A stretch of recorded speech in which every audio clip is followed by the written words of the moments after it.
Here we are again. Going to be looking at some linear stuff this time. For those that don't know the concept of linear playing, it basically involves playing one voice on the kit at any one time, not doubling up. In most grooves, conventional grooves, there will be more than one voice of the drum kit that's being played simultaneously. So if even a simple groove like this,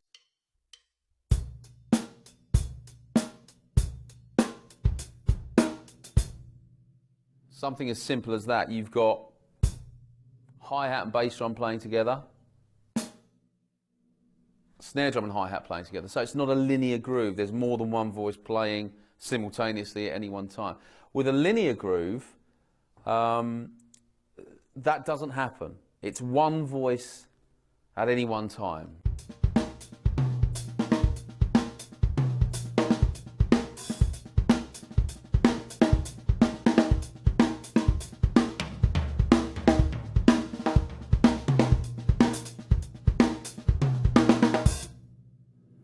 Something like that. So I'm going to break that down, what I was just doing there, and the concept and the way to build up linear grooves of your own. It's a vast subject, this. There's plenty of guys that do it very well. So I'll just show you how I came up with that kind of thing. Linear phrases or linear groupings are broken down into smaller subgroupings. And the ones that I work with are 3s, 4s, 5s, 6s, 7s and 8s. The basic rule for those groupings is if it's an odd number, it finishes with one bass drum. If it's an even number, it finishes with 2 bass drums. So for example, a group of 3 would be 2 on the hands, alternate sticking and 1 bass drum. A group of 4 would be 2 on the hands and 2 on the feet, 2 bass drums, because it's an even number.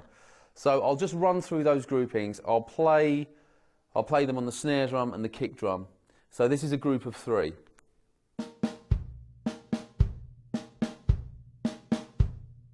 Run together.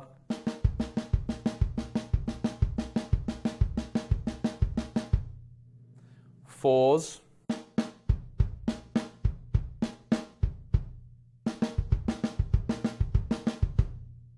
Fives.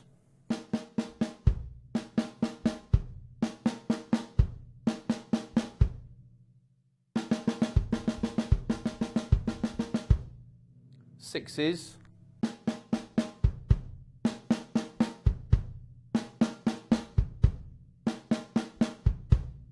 and together,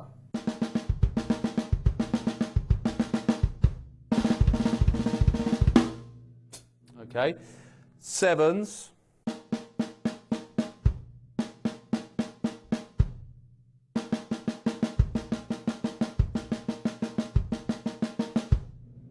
and finally 8s.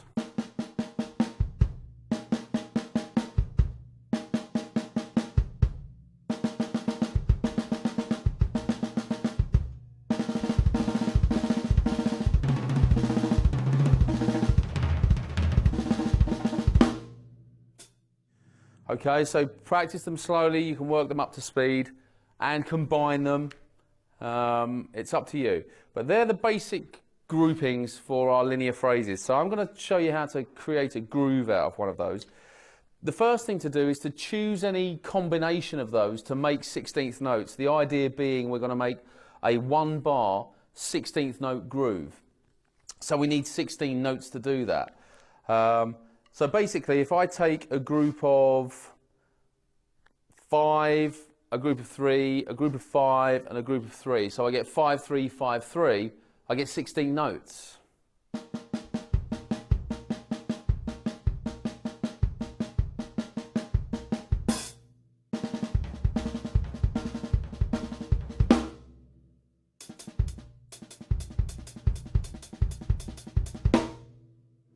Okay.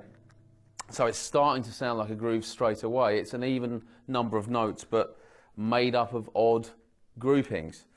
The next thing to do, if I can play it on the snare drum and the kick drum, I then get it on the kick, snare and hats, which are the 3 main ingredients for the grooves. So 5-3-5-3 on the kick, snare and hats.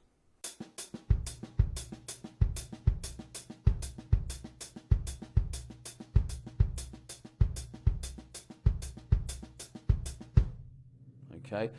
Now, it doesn't start with a kick drum. Not that that's necessarily important, but just to give us a little bit of grounding on it, maybe we should put one of those kick drums at beat 1. So what we do is we permutate the groove to start it with one of the kick drums. So what I'm going to do is actually start with the last kick drum on a group of 5. Okay, so basically I get this.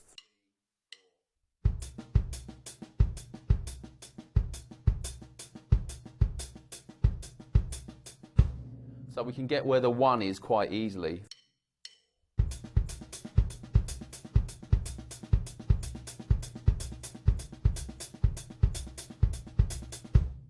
All right. Next thing to do is get backbeats in it. Standard place for backbeats, 2 and 4. So what I've got to do is find out what voice is playing at the 2 and the 4, and then accent that one on the snare drum. 3, 4.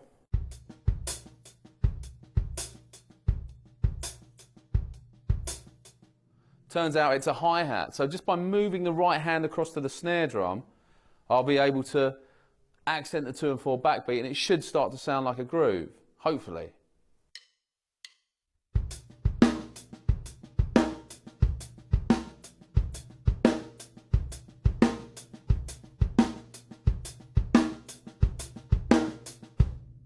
Okay, so that's basically the groove, made out of a group of 5, a group of 3, a group of 5, and a group of 3, permutated so we have a bass drum at 1.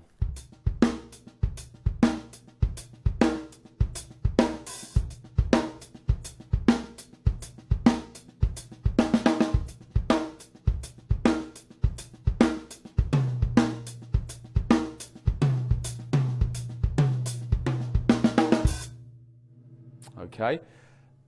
Once you've got the basic groove sorted out, then you can start moving it around the kit and experimenting with it. It's all about, you don't really want to start with an idea, learn it in its basic form, and then that's it. There's a lot more to it than that. You can then start to move it around the kit, see what it sounds like on different voicings, and come up with your own ideas and combinations.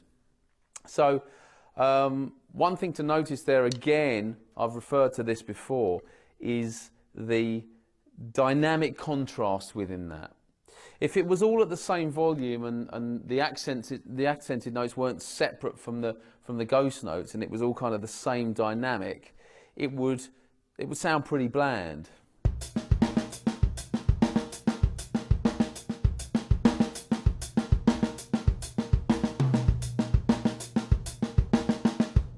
There's no feeling in that, really.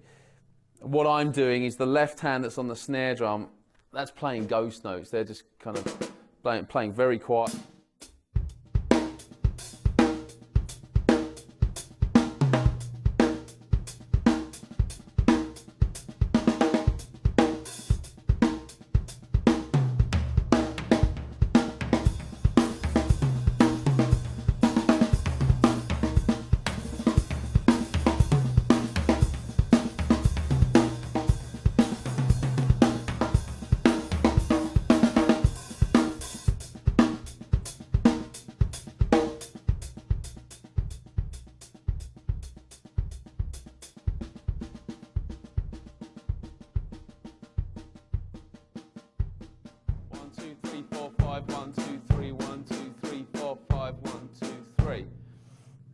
Okay, so that's where you can take it to, and further, of course, much further.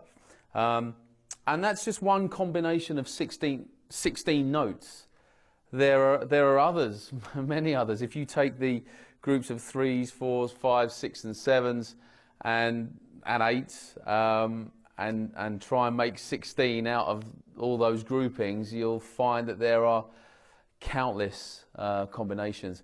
And you don't have to stop at 16. You can make a 2-bar 16th note phrase, make 32, so you get 2 bars of 16th notes. So it's a pretty vast subject. Just before I leave you on this one, you'll notice that, you may have noticed that some of the things I was doing in there, the ghost notes that we've been speaking about, I've been doubling up on them. So rather than playing one, I've been subdividing them. playing 2 instead of 1, but in the same time that I would play the 1. So